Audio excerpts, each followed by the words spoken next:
Eu acredito que a arte ela é uma força de expressão muito viva e presente na vida de todo mundo, mesmo de quem não percebe. Então ela é um elemento transformador em todas as instâncias. Eu acho que a arte ela pode mudar porque ela faz as pessoas pensarem com outros olhos, não só a sociedade, mas como a vida, como você reage no seu cotidiano. Eu acho que ela faz você pensar, expandir o seu conhecimento. A arte me salvou muito. A arte hoje em dia até me salva. Em relação à música, moda em si, que também é um tipo de arte, ele me salva muito todos os dias. Eu acho que é muito pessoal essa questão. Que tem pessoas que se encontram na arte, tem pessoas que não. Mas é algo mais cultural também. Eu acho que é de pessoa a pessoa. Se for uma cultura periférica, pode acabar ajudando muitas pessoas dentro da própria periferia. Então, por exemplo, não sei se vocês conhecem o Cooperifa, que é um sarau que ajudou muito a galera da periferia, de periferias diferentes, a expressar um pouco da sua arte, a expressar um pouco da sua própria cultura e, enfim, né, mudar um pouco a perspectiva de vida que as pessoas podem ter. A arte, a cultura, o lazer são direitos constitucionais, não é à toa, porque faz parte de quem nós somos, da construção social, de quem a gente é e de como a gente se enxerga na sociedade. Esse é o Bora Geral na TVT, que na Grande São Paulo você sintoniza no canal 44.1, sinal digital HD aberto. Eu sou Hélio Rodrigues e aqui a gente fala sobre tudo que movimenta São Paulo. O tema do programa de hoje é cultura, como ela resiste no coração da nossa cidade. E o nosso convidado de hoje é o Marcos Felipe. Ele é jornalista, artista, educador da companhia Mungunzá e coordenador do Teatro de Container, um grupo que é sinônimo de resistência, arte e cuidado com o território. Desde 2017, esse espaço ocupa um território público bem no coração da cidade de São Paulo, ali na região da Luz, e se tornou um polo cultural, artístico e social. Mas agora enfrenta uma ameaça real de desocupação. Bem-vindo, Marcos. Muito obrigado pelo convite. Espero que possamos aí, durante esses minutos que nos seguem, poder conversar sobre esse projeto, sobre a cidade, plano de cidade e de cidadania. Valeu, nós vamos ter aqui uma oportunidade de mostrar para o nosso telespectador a importância que tem esse teatro de containers ali na Estação da Luz, próximo, né? Próximo da Estação da Luz. Uma região que respira cultura, transpira cultura, fundamental na história da nossa cidade. E para começar, a produção preparou um quiz. Vamos ver o que a gente tem para aprender hoje sobre cultura e na sequência a gente começa esse grande bate-papo aqui com o Marcos. Qual desses é um instrumento do plano diretor que protege o espaço, como por exemplo o Teatro de Container? Resposta A, Zona Azul Cultural. Resposta B, Território de Interesse da Cultura e da Paisagem. Resposta C, Polo Criativo Municipal. Ou resposta D, Praça Viva. No decorrer do programa a gente volta com a resposta desse quiz.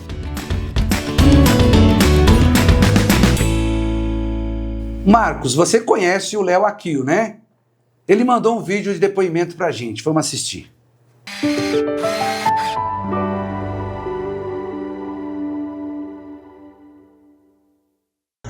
Olá, eu sou o Léo Aquil, eu sou um dos 7 criadores e gestores do Teatro de Container, que é um espaço cultural e social localizado no centro da cidade de São Paulo. A gente sofre uma ameaça porque no dia 28 de maio a gente recebeu uma ordem de despejo em 15 dias, que é um período absurdo, surreal. Esse espaço está aqui há 9 anos, isso daqui era um terreno, era um estacionamento onde as pessoas guardavam carros, a gente ocupou e deu uma função pública para esse espaço por meio da arte, da cultura e dos trabalhos sociais. Isso aqui é um lugar cheio de vida. Teatro não é só uma edificação que você pode pegar, tirar e botar em outro lugar. Aqui tem uma história, tem uma memória que está ligada a todo esse bairro. Santa Efigênia, Boca do Lixo, a gente precisa permanecer aqui. Logo mais tem peça de teatro, então o período desses 15 dias se aproxima, mas a gente quer ficar. Legalmente a gente já entrou com todos os recursos necessários para permanecer e agora a gente está pressão popular e política para ficar. O teatro de container precisa ficar. Marcos, vamos lá, importante depoimento, né? O que levou o coletivo a ocupar justamente aquele espaço e como colocar de pé esse projeto no meio do caos urbano ali da Luz? Acho que tudo isso surge a partir de um entendimento nosso de que não era justo a gente destinar verbas públicas, né? Porque a Companhia Mugunzá trabalha com editais públicos, enfim, seja eles federais, municipais, estaduais.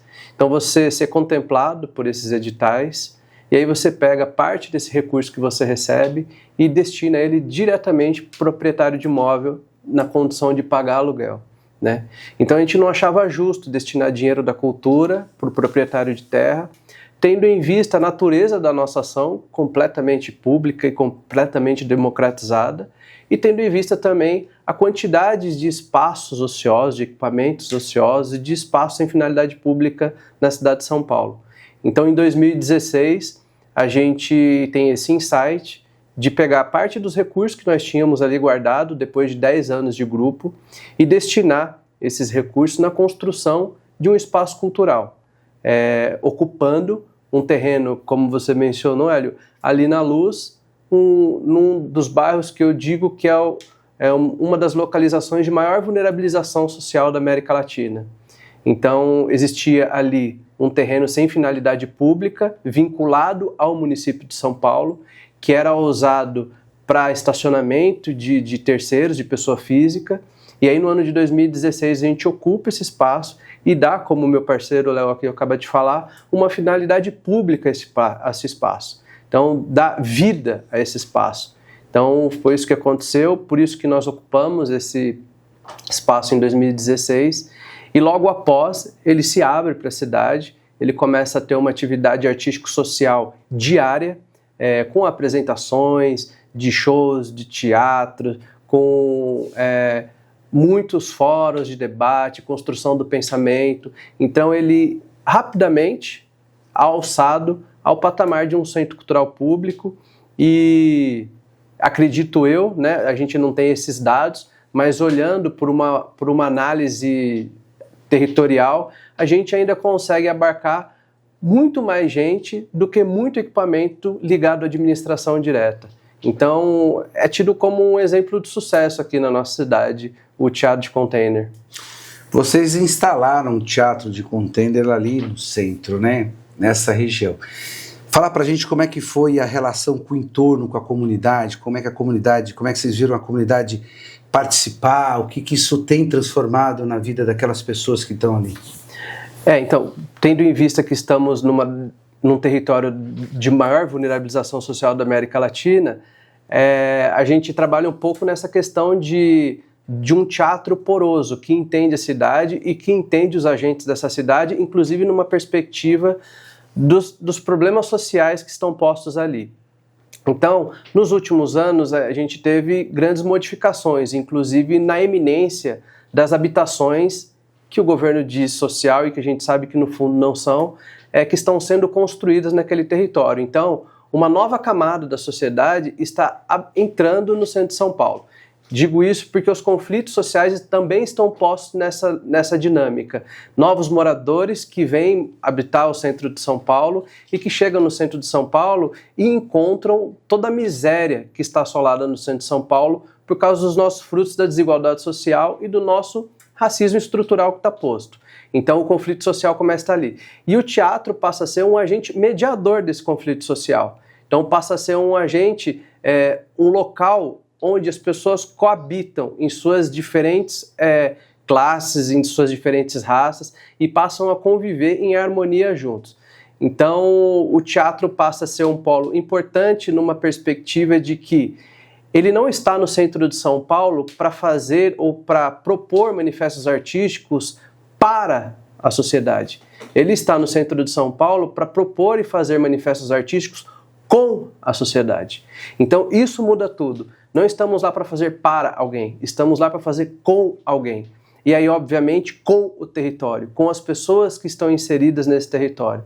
Então, eu acho que essa é a grande diferença que o teatro de container tem, colocando e se referenciando a outros equipamentos que estão ali.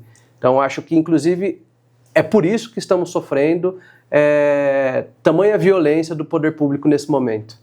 E esse com é fundamental, né? Com a sociedade. E lembrar que o Teatro de Container, ele é em 2019, né? E é antes da pandemia.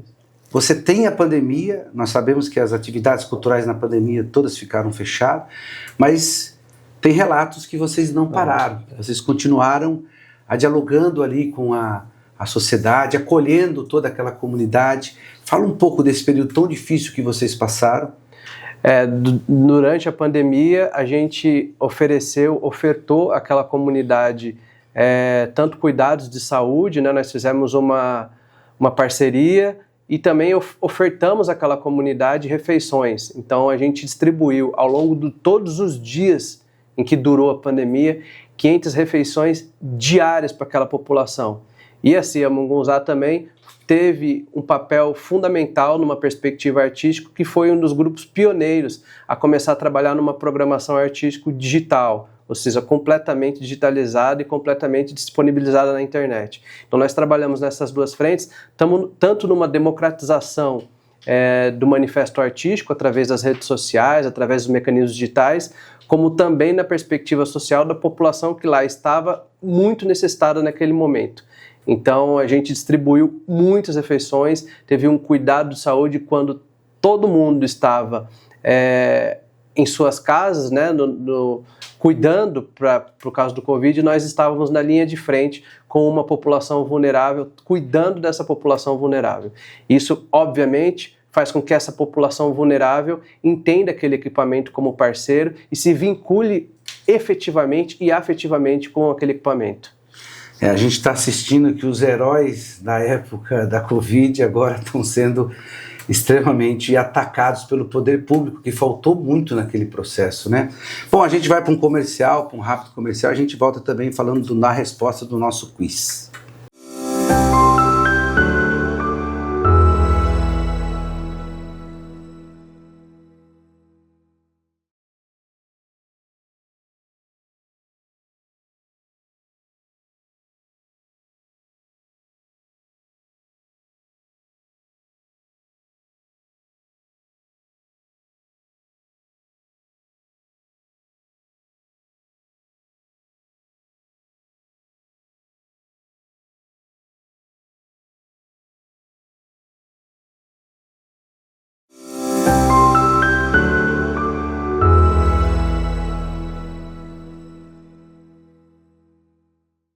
Bom, retomamos aqui, vamos ver qual é a resposta desse quiz.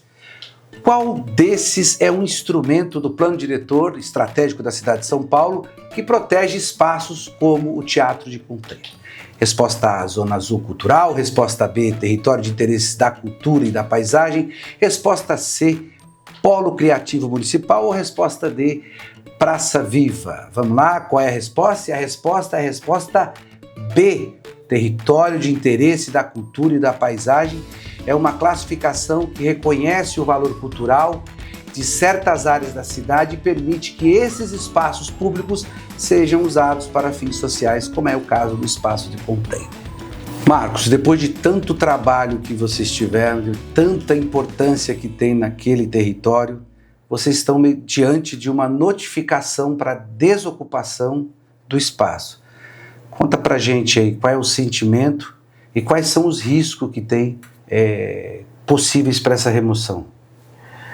Bom, é um sentimento de indignação, Hélio, do tipo, você tá de frente com a barbárie, assim, porque não faz sentido, né, você ter um equipamento cultural que é referência na sua arquitetura, que é referência na sua lida, que deveria ser entendido e regulado pelo poder público, e aí o poder público, de uma forma truculenta e violenta, nos envia uma notificação pedindo para o terreno ser desocupado em 15 dias, sem propor nenhum diálogo, sem propor nenhuma parceria, sem propor absolutamente nada. Ou seja, um grupo de artistas educadores promove ações socioculturais durante 9 anos, oferta para a sociedade durante 9 anos atividades ininterruptas.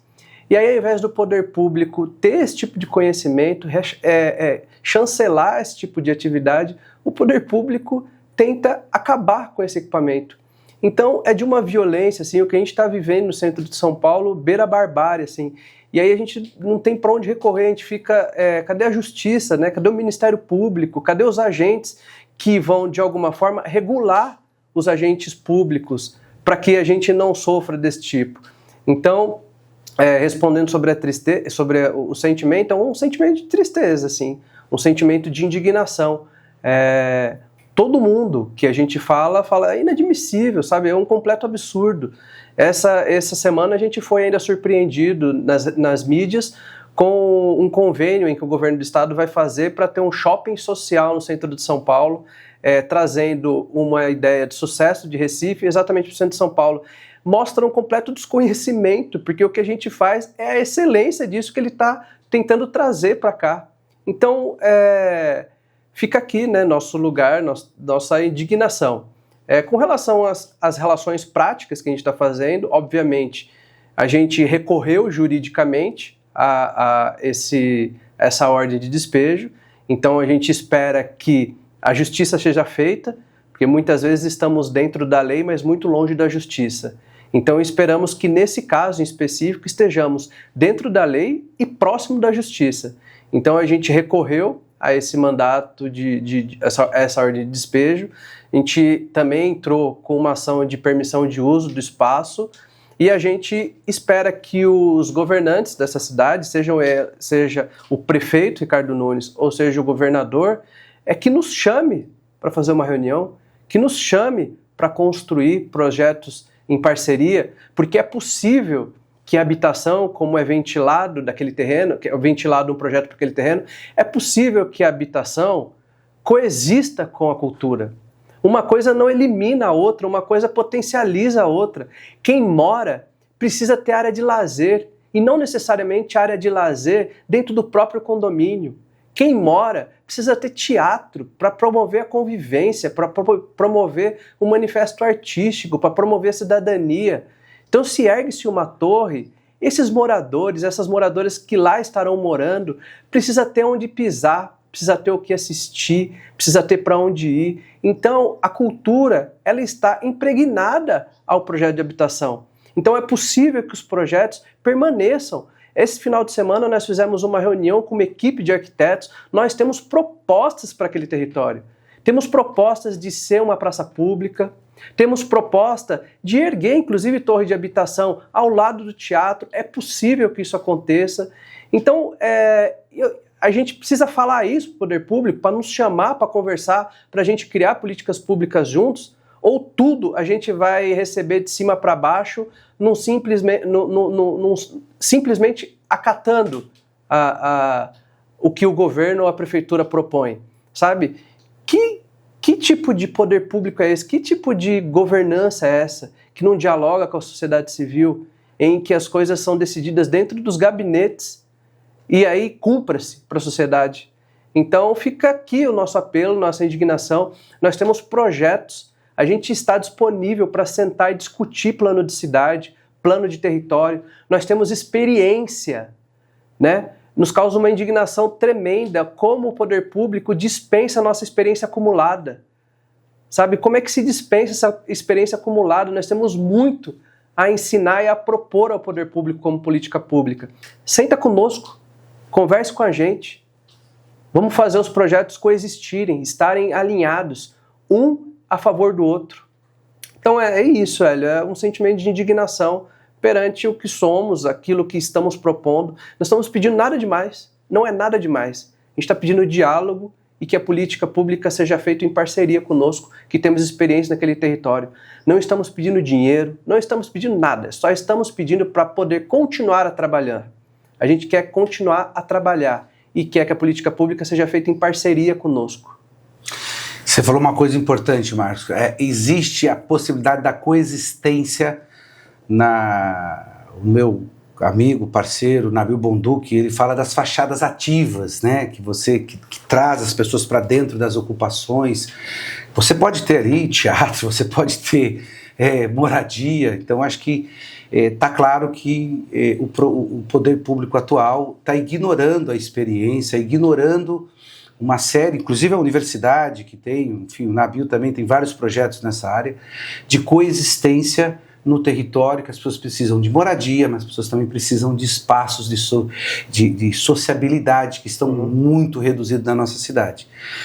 A gente vai torcer muito para que o Teatro de Container continue no lugar dele, porque é uma intervenção importantíssima para a cidade. A cultura é fundamental para que a gente possa ter senso crítico. A educação é muito importante, mas a educação sem cultura também não torna a gente um ser com as nossas capacidades e competências todas. Então, parabéns pelo trabalho de vocês, parabéns pela resistência, contem com os nossos telespectadores. Qualquer chamamento a gente vai estar disponível para poder lutar ao lado de vocês por um projeto tão importante de resistência, de cultura na nossa cidade. Eu queria que você fechasse com a mensagem aí que você acha importante para mobilizar as pessoas em defesa da cultura, não é só o espaço, não é só o Teatro de Container. É uma luta em defesa da cultura, que tem um orçamento reduzido nessa cidade e poderia estar fazendo muito mais. São Paulo podia ser um exemplo. Né? São Paulo é muito potente do ponto de vista arquitetônico e potente do ponto de vista das pessoas. Nós temos muita gente competente na cidade e vocês estão demonstrando isso também. Pode deixar o seu recado, Marco. Bom, primeiro eu agradecer a possibilidade do encontro, né, a possibilidade de ampliar esse nosso grito de indignação e, através desse grito de indignação, tentar chegar no mínimo de justiça possível, porque estamos sofrendo a maior injustiça ali no centro de São Paulo. Então, fica aqui o nosso agradecimento e também nosso apelo a quem está nos assistindo agora, que faz parte desse poder judiciário, a quem está nos assistindo e que é ativista ou que é solidário às causas culturais, quem está nos assistindo que é da imprensa, que é jornalista, que é arquiteto, que é urbanista, quem está nos assistindo que quer uma cidade mais humana, que quer uma cidade mais bacana de se viver. A gente não pode mais admitir que a gente a todo momento destrua algo para construir algo, destrua algo para construir outra coisa. As coisas precisam ser exercitadas na sua memória, nas suas historicidades. Não há necessidade de se destruir um teatro para erguer mais um prédio de habitação nesta cidade. Já há muitos prédios ociosos, há muitos terrenos onde a gente consiga erguer habitação social. Não é plausível que a gente destrua um dos equipamentos mais importantes do nosso país, um emblema que deveria ser erguido como estandarte pelo poder público, um case de sucesso que acontece aqui, na cidade de São Paulo. Não é possível que isso seja desmontado para a gente ver a construção de mais um prédio. Então é possível as coisas coexistirem, coabitarem. Fica aqui o nosso apelo à sociedade civil como um todo e aos agentes que podem, de alguma forma, ajudar essa luta contra a barbárie que está acontecendo. Se tem coisa que esse bate-papo evidenciou é que cultura não é só entretenimento, é cuidado, é política, é afeto. A luta do Teatro de Container é uma luta de todos nós por uma cidade mais justa, onde a arte não seja ameaçada, mas sim valorizada. Obrigado por estar aqui com a gente e para quem acompanhou, não deixe essa história passar batido. Apoie, compartilhe, fortaleça. Esse foi mais um Bora Geral e até a próxima semana.